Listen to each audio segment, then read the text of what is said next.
evening, welcome to Ben TV. You're watching Quedia with Steve Pereira. We're returning tonight to our discussion with Dr. Dennis Altman, Melbourne icon, activist and writer. And we're talking about the end of homosexuality. I used to be involved with the anti-racist movement in a while, and there was the tension with us then, and this was in Canada, was it became a sort of a ghettoization and a form of self-perpetuating, because you organize people on the points of persecution, and so there is a vested interest in maintaining that the persecution persists in order to then begin organizing.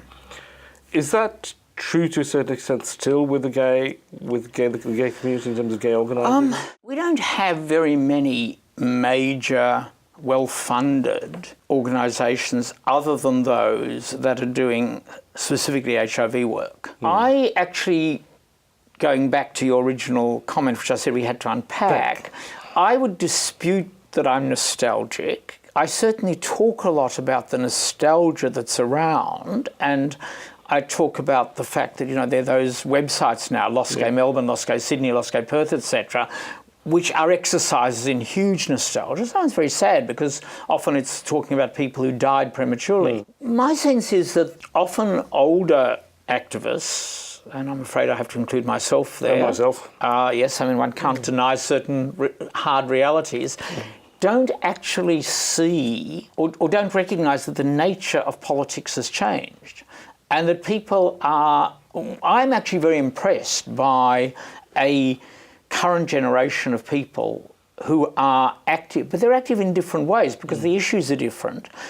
The methods available to people are different, and the public arena is different. I actually think that in general, the queer world, and I prefer that term because it's sort of loose and encompassing, the queer world now is a lot nicer than it was 30 or 40 years ago. I mean, we went through a really horrible, tough period because of AIDS. A lot of people died. Of people of my age, that's very sad. But I think now we have a whole lot of really interesting things going on, and often going on that are quite marginal and certainly wouldn't fit that quote from William Buckley about, you know, major organisations.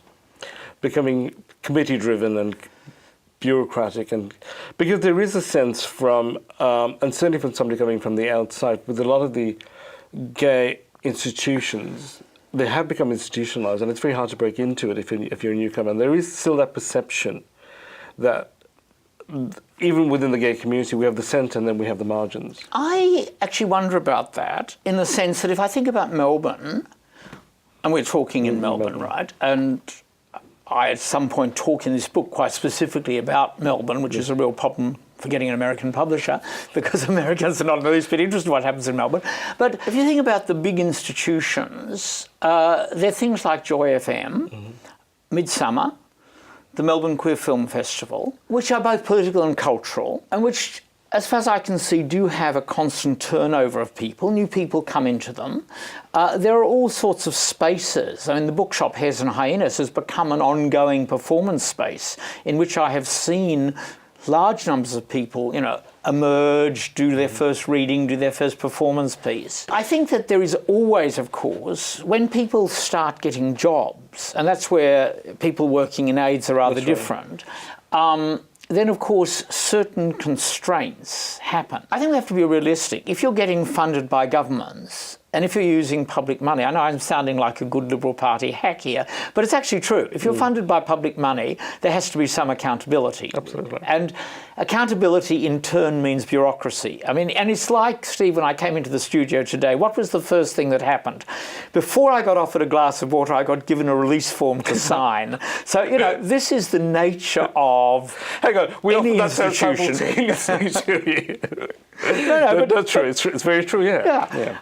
I don't think we should get too worried about that. I mean, I was talking very specifically. I remember the quote, and I was quite unable, nobody could ever find the source, that every cause begins as a movement, becomes a forgotten... begins as a cause, becomes a movement, and then ends as a cabal. Right. I would replace cabal with committee. I think that's actually true of what has happened globally around AIDS. I mean, AIDS has produced a large, complex set of institutions. A lot of people's careers are very bound up These are people who are deeply altruistic, deeply committed, but at the same time, they're keeping the fences around them because they want to maintain their centrality. So there I think it's true.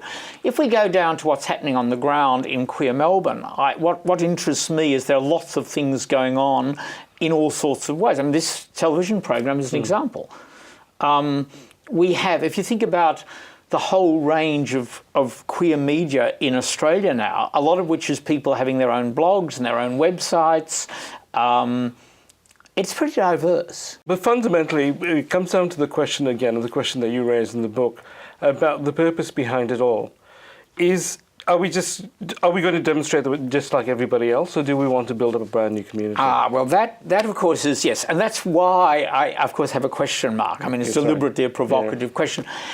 Vito Russo, the film historian. That's right. Cellular Closet, brilliant, yeah. Yeah, had this wonderful line that we want simultaneously to have home movies for ourselves that are big hits in mainstream movie theatres. And I think that sums it up. We do need community in the sense that we want to do things where we feel comfortable. We still want spaces in which we feel we're in control, but at the same time we want to have an impact on the larger society. And I guess what I would say has changed. This takes us back to people like Penny Wong or indeed Bob Brown. Someone for whom I have great admiration for reasons we can talk about, Matthew Mitchell, the diver. It is now possible in Australia, which it isn't in most parts of the world, certainly not in Russia at the moment, to be openly homosexual and to have a distinguished career in many fields. And that, I think, is the real shift, and it's an enormously important shift. And it's enormously important that young queers see that. And that does take us back to what you said about the need for role models. Before we end, and we do have to end, can you hold up the book? It's a fabulous cover. It is, isn't it? And the Banksy text stolen from Banksy, who of course doesn't believe in copyright. What's next for you? I mean, your list. I haven't read your list of credits, which has gone through, but one of Australia's most influential people. What's next for you? Well, what I say to people is I'm writing a novel. But I think, to be more honest, I'm thinking about writing a novel. Which is just as important part of the process. Thank you very much, Dennis. You've been an absolute pleasure. I hope I haven't stumbled my way through this. I've been in awe of you for good on 40 years, ever since I first picked up Homosexual in Toronto. Did you pick it up in the bookshop that had it in a plastic cover because it was in the... I remember in Toronto I saw a copy of it in a pawn shop and I thought some poor guy's going to buy this book, maybe it was you, and take it home and he's going to be very disappointed. We were lucky to have a gay bookshop in Toronto called Glad Day Bookshops from the very early days. Yeah.